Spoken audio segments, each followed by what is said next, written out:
মধুর সাথে আর কয়েকটা উপকরণ মিলিয়ে দামি একটা সিরাম তৈরি করা যায়, যে সিরামটা কিনতে গেলে 1000 থেকে 1500 টাকা লাগে, যা আমাদের মতো মধ্যবিত্ত মানুষের প্রতি মাসে কেনা সম্ভব হয় না।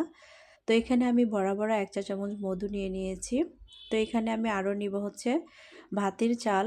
আমি এখানে 2 চা চামচ পরিমাণ ভাতের চাল আমি হচ্ছে একবার পানিটা ধুয়ে ফেলে দিয়ে তারপরে হচ্ছে 1 ঘন্টার মতো পানি দিয়ে ভিজিয়ে রেখে দিব। যখন হচ্ছে পানিটা থেকে পরিষ্কার পানিটা চলে গিয়ে একদম ঘোলাটে হয়ে যাবে, তখন বুঝতে হবে যে এটা ভিজানো হয়ে গিয়েছে।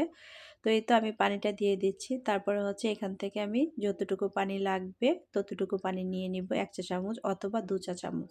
তো এখান থেকে আমি 2 চা চামচ পানি নিয়ে নিয়েছি মধুর সাথে। তো এখন হচ্ছে আমি দিয়ে দিব অ্যালোভেরা জেল। আর অ্যালোভেরা জেল তো এর উপকারিতা বলে শেষ করা যাবে না। আর মধু হচ্ছে আমাদের ত্বকটাকে টান টান করে রাখে।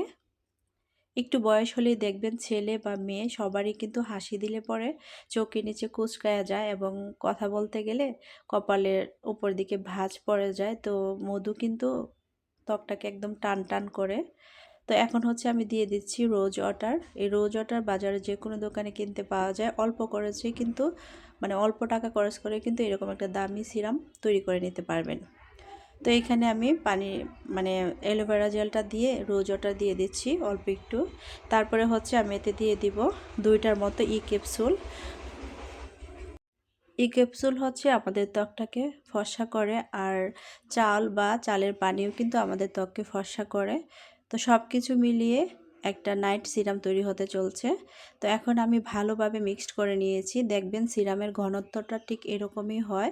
তো এখন হচ্ছে যেটা করব, আমি একটা পুরনো সিরামের কৌটাতে আমি এটা রেখে দিব। আপনাদের কাছে যদি সিরামের কৌটা না থাকে তাহলে একটা ক্রিমের কৌটা ভালোভাবে ধুয়ে তারপর হচ্ছে রেখে দিতে পারেন।